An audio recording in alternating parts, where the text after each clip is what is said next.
नमस्कार दोस्तों, स्वागत है आपका हमारे चैनल में। दोस्तों, अभी बजे हैं रात के 1:45 और मैं एक बहुत ही गहरी, बहुत ही खूबसूरत किताब ओशो की पढ़ रही थी, द 3 ट्रेजर, 3 खजाने, ताओ, भाग 3। अब इनमें से बहुत सारे लोगों ने ताओ उपनिषद पढ़ा होगा, जो ओशो की बुक है 1975 की। तो उसी दौरान बहुत सारे लोगों ने प्रश्न भी पूछे थे, तो उस प्रश्न के उत्तर में ये पूरा जो बुक है उसी के ही संदर्भ में है। तो ये है चैप्टर 10, इसका नाम है आगे क्या। अब यहाँ पे किसी ने प्रश्न पूछा है 20 अगस्त 1975 की सुबह बुद्धा हॉल में।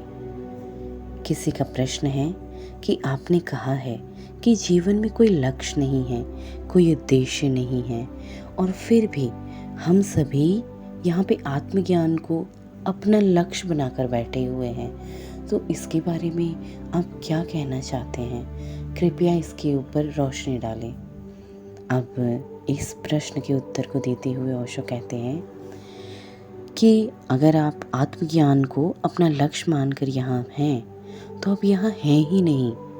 शारीरिक रूप से आप यहाँ दिख सकते हैं, लेकिन आप मेरे साथ नहीं हो सकते हैं। लक्ष्य भविष्य में है और मैं यहाँ में। और एक मन जो लक्ष्य में उन्मुख है ना, वो भविष्य में ही होगा। तो हम कभी नहीं मिल सकते, क्योंकि मैं यहाँ और अभी हूँ।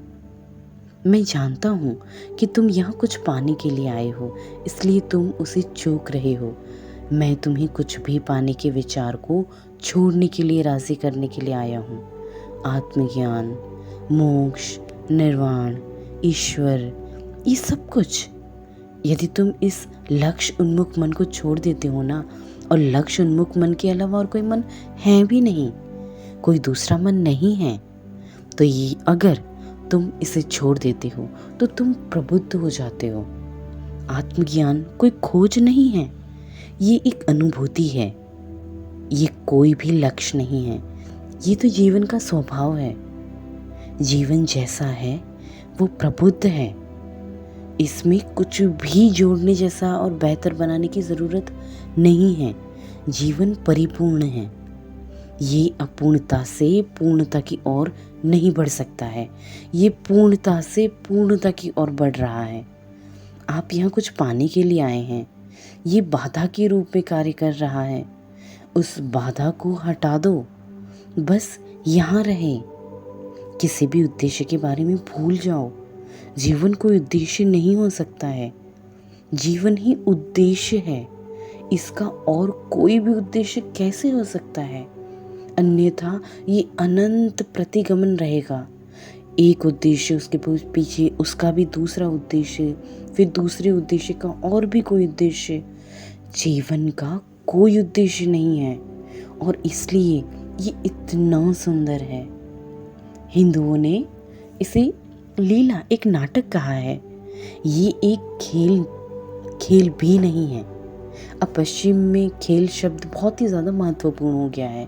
2-3 वर्षों के भीतर बहुत सारी सैकड़ों पुस्तकें आ गई हैं, जिसका शीर्षक प्रकाशित हुआ है master game, the ultimate game, game of people, play, वगैरह वगैरह। लेकिन खेल और खेल में भी अंतर है। देखिए, हिंदुओं ने जीवन को खेल नहीं कहा है, वो खेल कहा है, लेकिन दूसरे अर्थों में। खेल का भी कुछ उद्देश्य होता है, उसका एक परिणाम प्राप्त करना होता है, जीत हासिल करनी होती है। तब खेल वो खेल बन जाता है, तब वो गंभीर हो जाता है। बड़े लोग खेल खेलते हैं और बच्चे सिर्फ खेलते हैं, सिर्फ क्रिया पालन करते हैं, और यही पर्याप्त है। इसका एक अंतर्निहित अंत है, इसमें कोई लक्ष्य नहीं जोड़ा गया। जीवन एक लीला है, ये एक नाटक है, और जिस क्षण आप खेलने के लिए तैयार होते हैं ना, आप प्रबुद्ध हो जाते हैं। तो किसी दूसरी आयाम से समझने की कोशिश करो। आप पहले से ही वो हैं जो आप बनने की कोशिश कर रहे हैं। जितना ज़्यादा आप कोशिश करेंगे ना, उतना ही आप चूकते जाएंगे। आप सारे प्रयास छोड़ दें। आप बस खुद को स्वीकार कर लें, जैसे आप हैं पूरा पूरा स्वीकार करें। आप बस वही हो जाते हैं तो अचानक आप वहाँ ही होते हैं। वो हमेशा से ही वहाँ था, लेकिन आप इतने गंभीरता से खोज रहे थे ना उसको, और यही उसे खोने का एकमात्र कारण था। तुम यहाँ कुछ पाने के लिए आए हो, एनलाइटमेंट, आत्मज्ञान, समाधि, सतोरी या कुछ और। मेरे लिए ये सारे शब्द बकवास हैं, क्योंकि ये तुम्हें फिर से एक नई चाहत की ओर ले जाएगा। वे फिर से चाहत के द्वार खोलेगा। दुनिया में तुम धन, शक्ति, प्रतिष्ठा की कामना करते हो ना, फिर तुम इससे तंग आ जाते हो और फिर तुम देखते हो कि ये तो सारी चीज़ें बकवास है। अगर तुम्हें ये मिल भी जाए तो भी हार है, और अगर नहीं मिलता तो भी हार जाते हो। फिर तुम्हें लगने लगता है कि ये सब बकवास है। अब अचानक तुम नए खेल खेलने की शुरुआत कर देते हो। आत्मज्ञान, ध्यान, योग, ईश्वर, दूसरी दुनिया, दूसरा किनारा, है ना। फिर से मन शांत हो जाता है, इच्छाओं की एक नई दुनिया खुल जाती है। अब तुम इन लक्ष्यों के पीछे लग गए। एक बात जरूर से सुनना, पैसा ध्यान जितना मायावी नहीं है। कम से कम इस दुनिया तो ठोस है, दिखाई पड़ती है, उसका कोई किनारा तो दिखाई पड़ता है। वो किनारा, वो दुनिया, दूसरी दुनिया, वो तो बिल्कुल भी काल्पनिक है। अब तुम पहले से भी ज़्यादा गहरी खाई में हो। पहले तो तुम समझ भी सकते थे कि ये बेकार है। दूसरे से अब ये समझने में लाखों जन्म लग जाएंगे कि ये भी बेकार है। तो जब कोई व्यक्ति ये जान लेता है ना कि सभी लक्ष्य बेकार होते हैं, बिना किसी अपवाद के सभी लक्ष्य बेकार हैं, तब कुछ भी करने की नहीं बचता है। व्यक्ति को बस होना होता है। व्यक्ति आराम करता है। वो इतना पूरी तरह से आराम करता है क्योंकि उसको अब उसके पास करने के लिए कुछ है नहीं, कोई तनाव नहीं बचा है। अचानक आपकी सीमाएं सुबह की धूप में पिघलने की बर्फ की तरह पिघल रही होती है। कुछ भी करने को ना होने पर अब गायब हो जाते हैं। अहंकार गायब हो जाता है।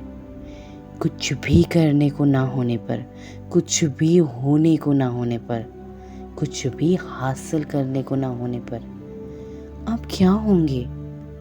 पूरी पहचान बाष्पीभूत हो गई। और यही आत्मज्ञान है। फिर आप एक बिल्कुल अलग तरीके की ज़िंदगी जीने लगते हैं। आप बहुत ही चंचल होने लगते हैं। आप हर पल बिना किसी जगह के, वजह के जीने लगते हैं। जीवन जो भी देता है ना, आप उसको बहुत ही गहराई से कृतज्ञता के साथ स्वीकार करते हैं। कृपा आप पर घटित होती है। इसे ही मैं भगवान बनना कहता हूँ। जिस क्षण आप खेलना शुरू करते हैं ना, पल में जीना शुरू करते हैं, आप भगवान बन जाते हैं। मैं यहाँ आपको यही समझाने आया हूँ कि आप पहले से ही भगवान हैं। आप यहाँ भगवान बनने के लिए आए हैं। ये आपकी यात्रा है। मुझे इससे कोई सरोकार नहीं है। मैं जानता हूँ कि मैं यहाँ किस लिए आया हूँ। बस आपको एक बार फिर से अपना चेहरा देखने के लिए, मनाने के लिए, फिर भी खोज करने के लिए और बाहर ना जाने के लिए, किसी ऐसी चीज़ की खोज करने के लिए जो मौजूद ही नहीं है। जीवन एक उद्देश्यहीन नाटक है, उद्देश्यहीन नाटक है, अनंत शक्तियों का नाटक है। सुंदर है। अगर आपके पास सफल होने का मन नहीं है ना, कि कुछ अचीव करना है, अचीव करना ये बहुत ही बदसूरत है। अगर आपके पास कुछ बनने या कुछ होने या कुछ करने की महत्वाकांक्षा है तो आप बदसूरत हैं। आराम करो, भविष्य को पूरी तरह से छोड़ दो। केवल यही एक क्षण है, उसमें मौजूद रहो पूरा, और यही क्षण अनंत काल भी है। तो ये जीवन ही सब कुछ है। दूसरे किनारे के बारे में मत सोचो। अभी कुछ दिन पहले ही मैं आपको एक नदी के बीच से वापस आने के बारे में एक आदमी की एक चीनी कहानी सुना रहा था ना।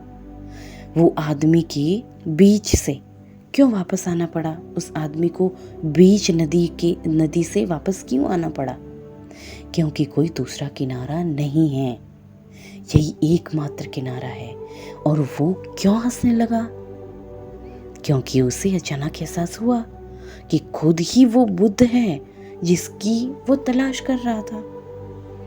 ज़ैन गुरु अपने शिष्य को सिखाते हैं ना, अगर किसी दिन ध्यान करते समय तुम बुद्ध को सामने पाओ ना, तो तुरंत ही उनको मार डालना।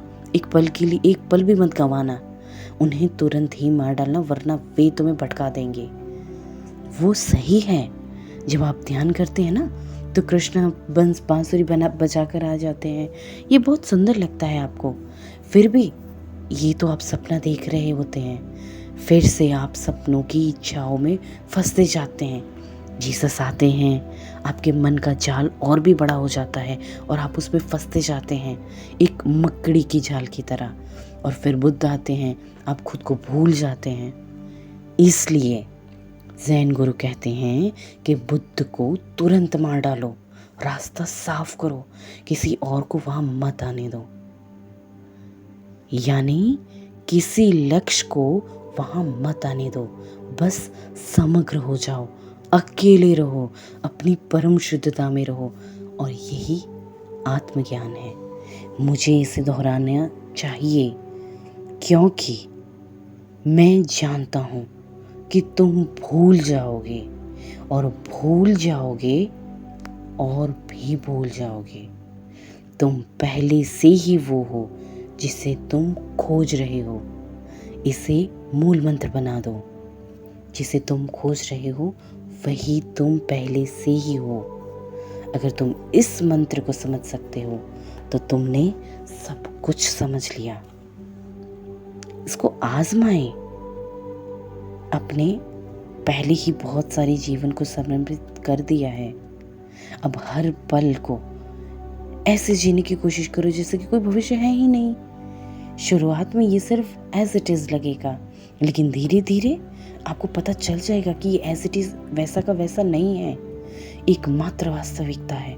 शुरुआत में ये अभिनय जैसा ही लगेगा, जल्द ही आपको एहसास होगा कि ये अभिनय एकमात्र वास्तविकता है। तुम एक लक्ष्य लेकर आए हो, लेकिन मैं तुम्हें लक्ष्य के साथ नहीं रहने दूंगा। अगर तुम मुझसे बचकर नहीं निकलोगे ना तो लक्ष्य गिरना तय है। बस थोड़ा और रुक जाओ और लक्ष्य गिरना तय है। या तो मैं तुम्हारे साथ यहाँ रह सकता हूँ या लक्ष्य, ये तुम्हें चुनना होगा। और इसी के साथ ये प्रश्न का उत्तर यही समाप्त होता है। एक और बहुत ही महत्वपूर्ण प्रश्न यहाँ पे है, इम्पोर्टेंट क्वेश्चन है। किसी ने प्रश्न पूछा है कि अगर मैं कुछ नहीं करता हूँ तो मुझे ऐसा लगता है कि मैं धरती पर जड़ होने के बजाय अदृश्य महसूस करने लगा हूँ। क्या दोनों होना संभव है? If I don't do anything, I find that I started feeling invisible instead of feeling rooted in the earth. Is it possible to be both? तो इस प्रश्न का उत्तर देते हुए आशु कहते कि हाँ, ये न केवल संभव है बल्कि ये नितांत आवश्यक भी है। जब भी ये घटित होगा तो ये इन दोनों तरीकों से घटित होता है। ये दोनों एक साथ घटित होंगे। जब आप कुछ नहीं कर रहे होते तो अहंकार उगड़ता है और महसूस कराता है, क्योंकि अहंकार ही करता है। जितना अधिक आप करते हैं, अहंकार उतना ही बेहतर महसूस करता है। ये जड़ जमाता हुआ महसूस कराता है, धरती पर महसूस कराता है, पैर जमता है। जब आप कुछ नहीं करते होते हैं तो अहंकार अदृश्य होता है, ये अपनी ताकत खो देता है और आप अहंकार के साथ पहचाने जाते हैं। इसलिए आपको लगता है कि आप अदृश्य होते जा रहे हैं, आप बाष्पीभूत होते जा रहे हैं, बाष्पीभूत होते जा रहे हैं, आप ठोसपन खो रहे हैं। ये एक हिस्सा है।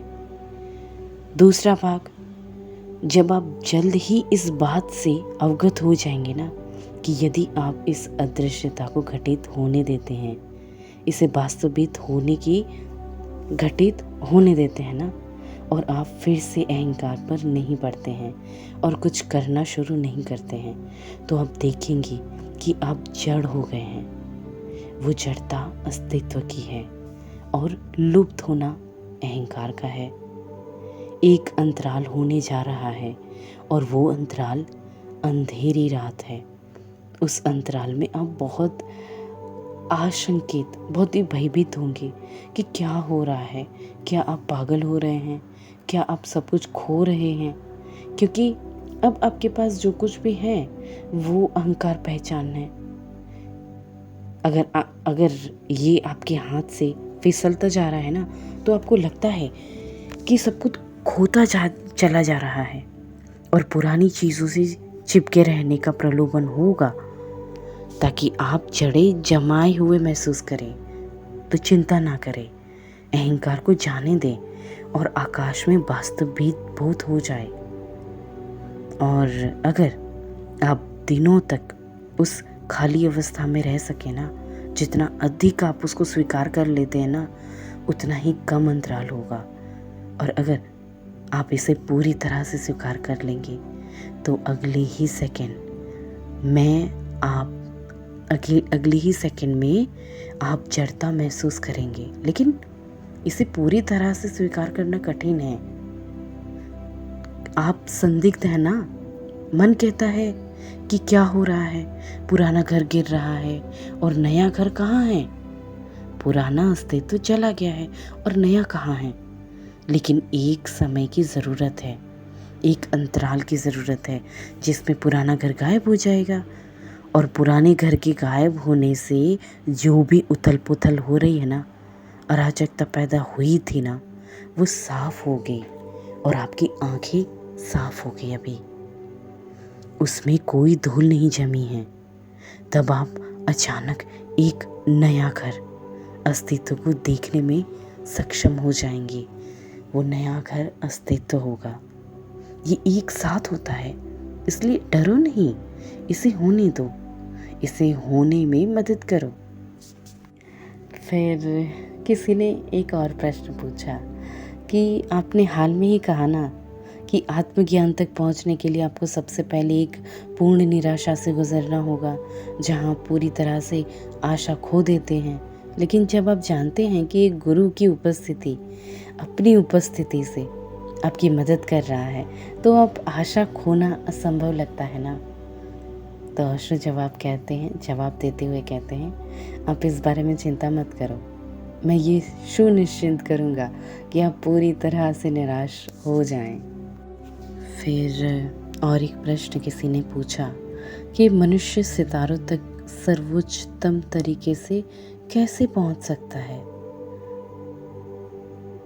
तो ओशो उत्तर देते हुए कहते हैं कि इसकी कोई ज़रूरत नहीं है, आप पहले से ही सितारे हैं और धरती पर हैं, कहीं जाने की ज़रूरत नहीं है।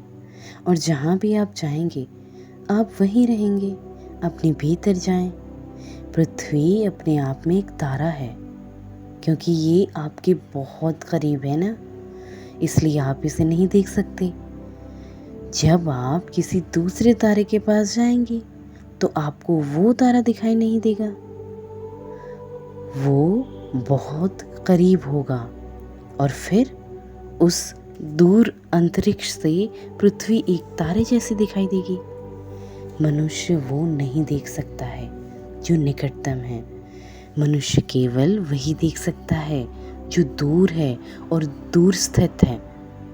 जो आपके करीब हैं उसे देखने की कोशिश करें। वास्तव में जो आप हैं ना, उसे देखने की कोशिश करें। आप पहले से ही एक तारे हैं और एक तारे पर हैं। आप पहले से ही सितारों से संबंधित हैं। आपको कहीं जाने की कोई आवश्यकता नहीं है। और चांद और मंगल पर जाने की ये सारी खोज सूक्ष्म अर्थों में मूर्खतापूर्ण है। असली बात खुद को बदलना है, कहीं और जाना नहीं है, क्योंकि तुम वहीं रहोगे। तुम जहाँ भी जाओगे तुम वहीं दुनिया बना लोगे। वो दयनीय दुनिया है। सितारे मदद नहीं करेंगे, केवल एक आंतरिक परिवर्तन ही मदद कर सकता है। और ये बहुत ही इम्पॉर्टेंट एक क्वेश्चन है। अगर आप जितनी गहराई से इसको समझ सकें तो यहाँ पे प्रश्न है कि सभ्यता, संस्कृति या धर्म में प्रगति कैसे संभव है अगर हम जीवन को वैसा ही स्वीकार करें जैसा कि वो है और उसमें ही किसी भी तरह का परिवर्तन करने का प्रयास ना करें। तो इस प्रश्न का उत्तर देते हुए ओशो कहते हैं, किसी भी प्रगति की कोई ज़रूरत नहीं है। प्रगति मनुष्य के द्वारा बनाया गया सबसे झूठा भगवान है। इसकी कोई ज़रूरत नहीं है। प्रगति का क्या मतलब है? प्रगति का मतलब यही है कि भविष्य के लिए वर्तमान का त्याग करो। आप कल जीने के लिए आज का त्याग करते हैं। इस बात को बहुत गहराई से समझिए।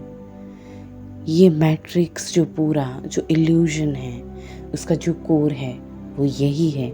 ओशो यही समझा रहे हैं कि किसी भी प्रगति की कोई ज़रूरत नहीं है। प्रगति मनुष्य द्वारा बनाया गया सबसे झूठा भगवान है। इसकी कोई ज़रूरत नहीं है। प्रगति का मतलब क्या है? प्रगति का मतलब है भविष्य के लिए वर्तमान का त्याग करो। आप कल की जीने के लिए आज का त्याग करते हैं। फिर कल नहीं आता है, आज ही है। फिर आप कल के लिए उसका त्याग करते हैं। पिता बच्चों के लिए त्याग करते हैं, बच्चे अपने बच्चों के लिए त्याग करते हैं। और कोई भी कभी भी जीवन नहीं जीता है। एक पीढ़ी दूसरी पीढ़ी के लिए त्याग करती है क्योंकि प्रगति होनी ही चाहिए, और फिर कोई भी इसे कभी नहीं जी पाता है। प्रगति की कोई आवश्यकता नहीं है। प्रगति शब्द ही आपको भविष्य की ओर ले जाता है और इसका कभी अंत नहीं हो सकता।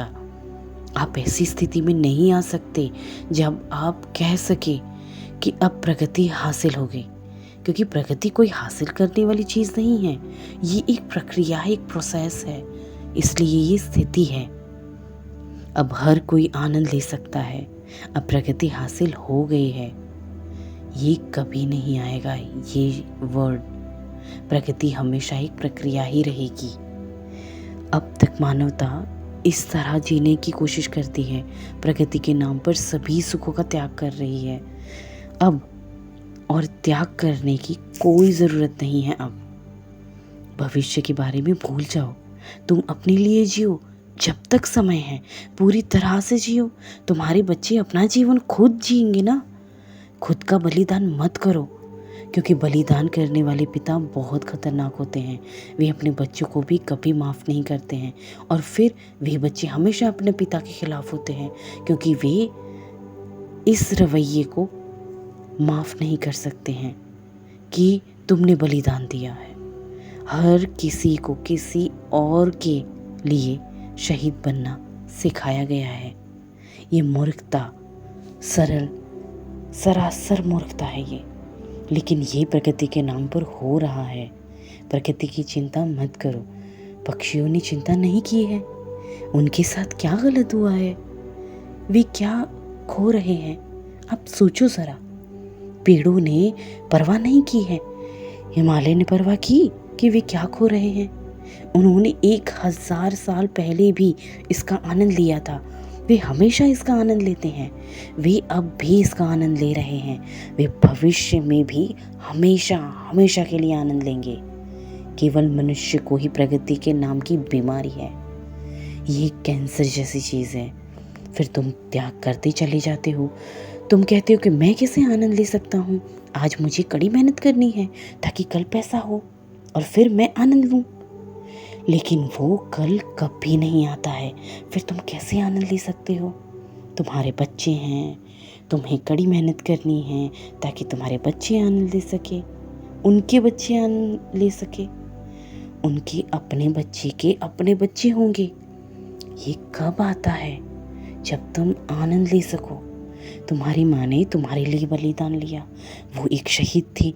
आपके पास कभी भी आनंद का एक भी क्षण नहीं था, क्योंकि वो तुम्हारे लिए काम कर रही है और तुम्हारे लिए बलिदान कर रही थी ना। अब क्या तुम आनंद ले रहे हो? क्योंकि तुम्हारी माँ ने तुम्हारे लिए खुद को बलिदान किया। तुम आनंद नहीं ले रहे हो क्योंकि उसने तुम्हें किसी और के लिए खुद को बलिदान करने की तरकीब सिखा दी, देश के लिए, धर्म के लिए, मानवता के लिए। लेकिन बलिदान, भगवान अलग अलग रहे हैं, लेकिन बलिदान एक ही रहा है। कभी ये राष्ट्र के लिए होता है तो कभी ये मानवता के लिए होता है, कभी ये ईसाई के लिए, धर्म के लिए होता है, कभी ये इस्लाम के लिए होता है। लेकिन बलिदान है, एक रहस्य हमेशा मनुष्य के साथ रहा है और यही उसे मार रहा है, उसे जहर दे रहा है। नहीं, अब त्याग की बात नहीं, अब प्रगति की बात नहीं। आप अपनी जीवन जिए। अगर इससे कुछ होता है तो ठीक है, अगर कुछ नहीं होता है तो आप जिम्मेदार नहीं हैं, आप दुनिया को नहीं चला रहे हैं। और जिसे आप प्रगति कहते हैं ना, बड़े घर, तकनीकी, बड़ी गाड़ियाँ, क्या इसने किसी तरह के मानव आनंद का इजाद किया है? कोई इजाफा हुआ है उसमें? वास्तव में इसके विपरीत होने की सभी संभावनाएं खत्म कर दी गई है। आप महल में रह रहे हैं लेकिन महल खुशी नहीं दे रहा है। आप रोल्स रॉय में घूम रहे हैं लेकिन रोल्स रॉय में घूमने का आनंद हो नहीं रहा है। आप वहाँ भी उतने दुखी रहते हैं जितना कहीं और। पूरा सवाल ये है कि मनुष्य को कैसे अधिक खुश किया जाए। अगर ये प्रगति आपको जहर देगी तो मनुष्य कभी खुश नहीं रह सकता है। ये एक चाल है, एक साजिश है, आपको दूसरे के लिए आत्महत्या करने की मजबूर कर रहे हैं, फिर दूसरों के लिए आत्महत्या करने के लिए मजबूर कर रहे हैं। पूरी दुनिया नर्क बन गई है। प्रगति के बारे में इस निरंतर पागलपन को छोड़ो। आज जैसा सब कुछ अच्छा है और तुम यहाँ सिर्फ अभी के लिए हो, इसे जियो। और अगर तुम्हारी जीने से कुछ होता है तो ये सुंदर है, और मैं कहता हूँ कि ये जीने से ज़्यादा होगा, लेकिन मैं इसे प्रगति नहीं करता हूँ क्योंकि ये शब्द ही बदसूरत है। प्रगति ये भविष्य की उन्मुख है। मैं इसे विकास कहता हूँ, प्रगति नहीं। आप इस पल को जीते हैं, उस जीवन को एक और पल विकसित होता है। बेशक ये पहले से अधिक सुंदर होगा और समृद्ध होगा, फिर आप इसे अधिक गहराई से जीते हैं ना, क्योंकि आपने गहराई से जीना सीख लिया है। आप लगातार सीख रहे हैं, प्रत्येक क्षण अधिक से अधिक तीव्र होते जा रहे हैं। प्रत्येक क्षण एक एक पल जन्म लेता है, आज से कल जन्म लेता है तो अधिक समृद्ध, अधिक आनंदित, उल्लासित। और आप में से आपके बच्चे जन्म लेते हैं और आप उन्हें परमानंद जन्म देते हैं, और आप वास्तव में उन्हें जन्म देने की कोशिश नहीं कर रहे हैं, आप अपने प्यार का आनंद ले रहे हैं। और वास्तव में आप सीधे तौर पर उनके लिए चिंतित नहीं हैं। आपके परमानंद से, आपके कामोन्माद के अनुभव से वे पैदा हुए हैं। तो आप अपना आनंद उनके साथ बांटे।